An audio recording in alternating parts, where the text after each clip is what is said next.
ආයුබෝවන් සුබ දවසක් ඔයාලට. අද නම් අරන් ඉන්නේ ටිකක් වෙනස් වීඩියෝ එකක්. කොච්චර වැඩ තිබුණත් වෙලාව කොහොම හරි වෙන් කරගෙන ගෙදර පිරිසිදුවට පිළිවෙලට තියාගන්න දිනපතාම මම කරන පුංචි පුංචි දේවල් ටිකක් තමයි මේ. හැමදාම අඩුම තරමේ මේ දේවල් ටිකවත් කරනව නම් අපිට සතියන්තයට ගොඩක් වැඩ ඉතුරු වෙන්නේ නැහැ. කවුරු හරි අමුත් එක්ක ආවත් වැඩ වැඩි වෙන්නේ නැහැ. ඉතින් බලමුකෝ මේ පුංචි පුංචි ක්ලීනින් ටිප්ස් මොනවද කියලා. හැම දවසකම උදේම කුස්සියේ වැඩ පටන් ගන්නේ රැයට වැඩ ඉවර කරලා පිරිසිදු කරාට පස්සේ නම් ඒක මනසටත් ගොඩක් හොඳයි. ගෙදර ඉන්න වෙලාවට නම් මම එළවලු කපද්දි පුතාටත් මොනවා හරි කපන්න ඕනේ. බය නැතුව පරිස්සමට පිහිය අල්ලන්න දෙයක් කපන්න පුතා ඉගෙන ගත්තා. අපි බය වෙලා දුන්නේ නැත්තම් ඕන් ඉගෙන ගන්නේ කොහොමද? අද මම හදන්නේ හරිම සරල කෑම වේලක්. උදේට උයන්නේ දවල්ටත් එක්කමයි. හැම කෑම වේලකටම පස්සේ මම අනිවාර්යයෙන්ම භාජන සෝදලා කුස්සිය පිරිසිදු කරනවා. රැයට ටිකක් වැඩිපුර පිරිසිදු කරනවා. ඩිෂ් වොෂ් ටිකක් වතුර කප් එකක දිය කරලා ඉඳුල් ඉවත් කරපු භාජන හොඳින් සෝදනවා. පේනවනේ අපේ පුතාටත් ඒකම කරන්න ඕනි.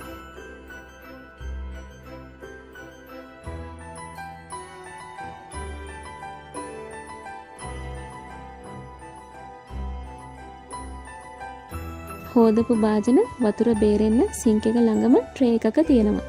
එකපාර රැක් එකට දැම්මොත් හැමතැනම වතුරනේ.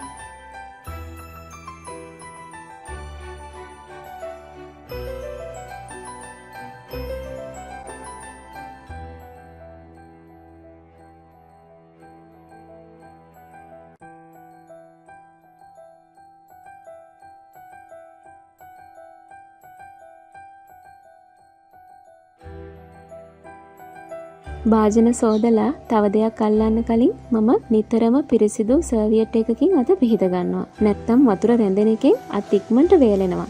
සෝදපු භාජන කබඩ්ස් වලට දාන්න කලින් පිහිදනවා. රැක් එකට දාන භාජන නම් පිහිදන්න ඕනි වෙන්නේ නැහැ. ගෙදර පිරිසිදු කරන්න මම කරන ගොඩක් දේවල් බලාගෙන ඉඳලා මගේ පුතාත් උදව් කරනවා. පුංචි කාලේ ඉඳලම දරුවෙක් මේ වගේ වැඩවලට උදව් කරන එක ගොඩක් වටිනවා. මොන්ටිසෝරි ක්‍රමයේ එක ප්‍රධානම දෙයක් තමයි මේ ප්‍රායෝගික ජීවිතයේ අත්දැකීම් ලබා දීම.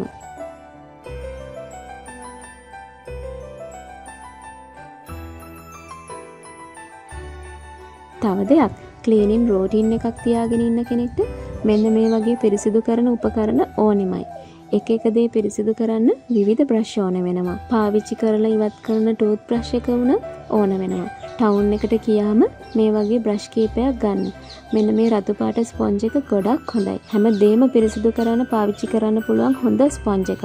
එළවලු බිත්තර පිරිසිදු කරන්න මිටක් තියෙන බ්‍රෂ් එකක් ගන්න.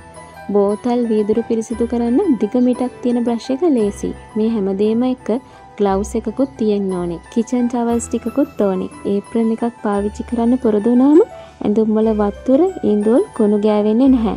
මේව කරන්න අපිට වෙලාව නැහැ කියලා හිතන්න එපා. ග්ලව්ස් ඒප්‍රන් එක දාගන්න යන්නේ තප්පරයයිනේ. ක්ලීන් කරන්න තව වැඩියෙන්ම ඕන දෙයක් තමයි විනාකිරි. විනාකිරි කියන්නේ ගොඩක් හොඳ විෂ බීජනාශකයක් වගේම පිරිසිදුකාරකයක්. ඒ වගේම ඩිෂ් වොෂ් එකක් සහ බේකින් සෝඩා එහෙම නැත්නම් ආප්ප සෝඩා ඕන වෙනවා. දැන් මම පෙන්වන්නේ ඔක්කොම වැඩ ඉවර වෙලා හැමදාම රැයට මම කුස්සියස් කරලා පිරිසිදු කරන විදිය. මුලින්ම මම ස්ප්‍රේ බොටල් එකකට විනාකිරි ඩිෂ් වොෂ් වතුර දාලා මික්ස් කරගන්නවා. මේක ඕල් පර්පස් එහෙම නැත්නම් ඕන දෙයක් පිරිසිදු කරන්න පුළුවන් දියරයක්. මෙන්න මේ බාස්කට් එකේ තියෙන්නේ මම ගෙදර පිරිසිදු කරන්න ගන්න දේවල්. මේක මයික්‍රෝෆයිබර් බ්‍රෂ් එකක්. කුණු දූවිලි ඉක්මනින් පිස දාලා අයින් කරන්න පුළුවන්. ඕනම පුංචි ඉඩක් වුණත් ක්ලීන් කරන්න පුළුවන්. පුටු වල රැඳිලා තියෙන බත් ඇට කුණු දූවිලි ගසලා අයින් කරන්න හරි ලේසියි. දවසටම මම හොඳටම ගේ අතු ගානේ රැට. සෙල්ලම් බඩු එහෙම පිළිවෙලට අයින් කරලා මුළු ගේම අතු ගාලා කුණු ටික එළියට දානවා. එතකොට පහුවෙනිදට ගොඩක් ලේසියි. පිරිසිදු ගේක වැඩ කරන එක හිතට ගොඩක් හොඳයි. තියෙන වෙලාවට මේ වගේ එයා ෆ්‍රෙෂ්නර් ටිකකුත් ස්ප්‍රේ කරනවා. දවල් වෙලාවට මිදුල අතු ගාලා වතුර දාලා එළිය වැඩ ටික ඉවර කරනවා. හවසට පුතත් එක්ක රවුමක් දාලා රැයට උයන්න ගන්නවා.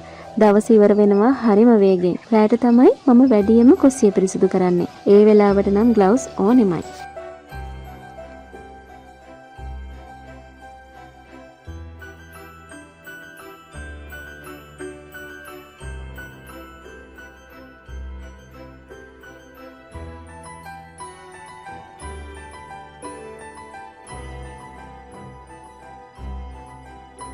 මේ වගේ ටිකක් ලොකු රබර් ග්ලව්ස් එකක් ගන්න. එතකොට දමන්න ගලවන්න ලේසියි. කෑලි අයින් කරලා අර මගේ මැජික් ක්ලීනර් එකෙන් ටිකක් ස්ප්‍රේ කරලා හොඳින් පිහදානවා. එතකොට ලස්සනට සුවඳට පිරිසිදු වෙනවා. කරලා බලන්නකෝ. විනාගිරි සුවඳට කැරපොත්තන් මැස්සෝ එන්නේ නැහැ. ඊට පස්සේ පැන්ට්‍රි টොප් එකේ තියෙන කෑම කෑලි කුණු පිහදලා ක්ලීන් කරනවා.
මම කුස්සිය පිරිසිදු කරන අතරේ මගේ පුතා බ්‍රෂ් කරලා වොෂ් කරගන්නවා.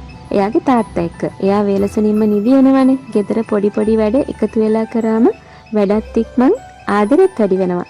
අපිට මේ ලෝකෙට මොනවා හරි කරන්න ඕන නම් අපි අපේ පවුල වෙනුවෙන් කළ හැකි සියලුම දේ කරන්න ඕන කියලායි මම හිතන්නේ. ඉතින් මම මට හැකි හැමදේම කරනවා මගේ ගෙදර සතුටින් පුරවන්න. විශේෂයෙන්ම ටැප් එකයි සින්ක් එකයි පිරිසිදු කරන්න ඕනේ. ඒක හැමදාම රැයට කරනවා මං. එතකොට දුර්වර්ණ වෙන්නේ නැහැ.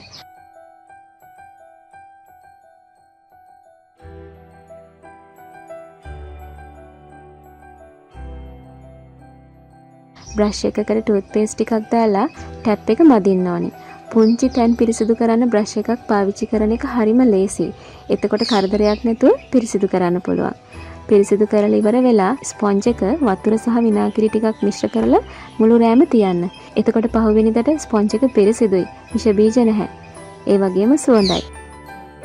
අත භාජන පිහදාපු කිචන් ටවල්ස් ටිකත් රෑම හොදනවා. නැත්නම් ඒවා ගඳ ගහනවා. සෝදලා හොඳින් අවුවේ වේලගත්තම ගඳක් එන්නේ නැහැ.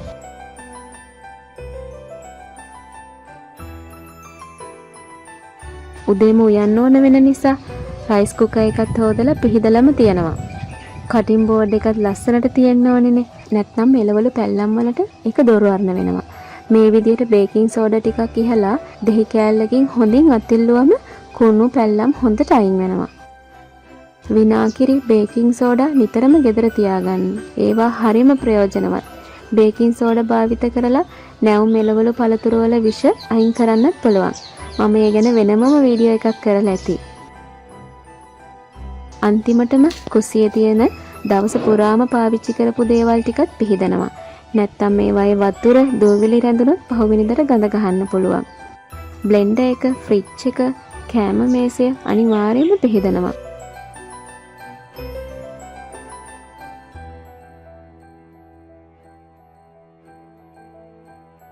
පුතා පුංචි කාලේදී නම් මම හැමදාම රැට මුළු ගෙදරම මප් කරා. ඒත් දැන් නම් මෙහෙම නැහැ. පුතා වැඩියෙන්ම බිම ඉන්න තැන් බාත්රූම් එක ඉස්සරහා වගේ විතරයි මොප් කරන්නේ. උරට විනාගිරි හා ඩිෂ් වොෂ් ටිකක් එකතු කරනවා.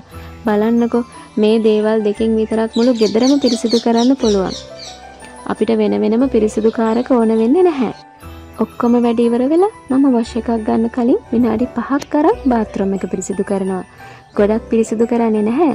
බාත්රූම් එක සම්පූර්ණයෙන් පිරිසිදු කරන්නේ සතියේටම එක දවසයි. ඒත් හැමදාම රැට සින්ක් එක, කමඩ් එක සහ බිම පිරිසිදු කරනවා. ඒකට පාවිච්චි කරන්නේ අර මගේ මැජික් ක්ලීනර් එකම තමයි. මම එක එක දෙයට වෙන වෙනම දේවල් ගන්නෙ නැහැ. මේක ඒ තරම්ම හොඳ පිරිසිදු කාරකයක්. බාත්රූම් එක හොදන්න කම්මැලි නොවෙන්න මම මේ ස්ප්‍රේ එකයි ග්ලව්ස් දෙකයි පේන්නම තියනවා. හැමදාම පිරිසිදු කරාම හරි ලේසි. මේකට විනාඩි 5ක්වත් යන්නේ නැහැ මට. දැන් ඉතින් දවසේ පිරිසිදු කිරීම ඉවරයි. මගේ පැටියා දොයි. ඉතින් එයත් එක්ක හෙට උදේ ලස්සන පිරිසිදු ගෙදරක සෙල්ලම් කරන්න පුළුවන් මට අද දවසේ මේ පුංචි මහන්සිය නිසා. මේ විදියට ක්ලීනින් රූටින් එකක් තියෙන එක හරිම ලේසි. ඔයාලටත් පහසු වෙනත් පිරිසිදු කිරීමේ ක්‍රම ඕන තරම් තියෙනවනේ. ඒ මොනවද කියලා හැමෝටම දැනගන්න පහලින් කමෙන්ට් කරන්න. ඉතින් අවසන් වෙනතුරුම රැඳී සිටියට ස්තුතියි. When you subscribe, you support our channel.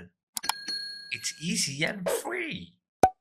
Please like and share this video.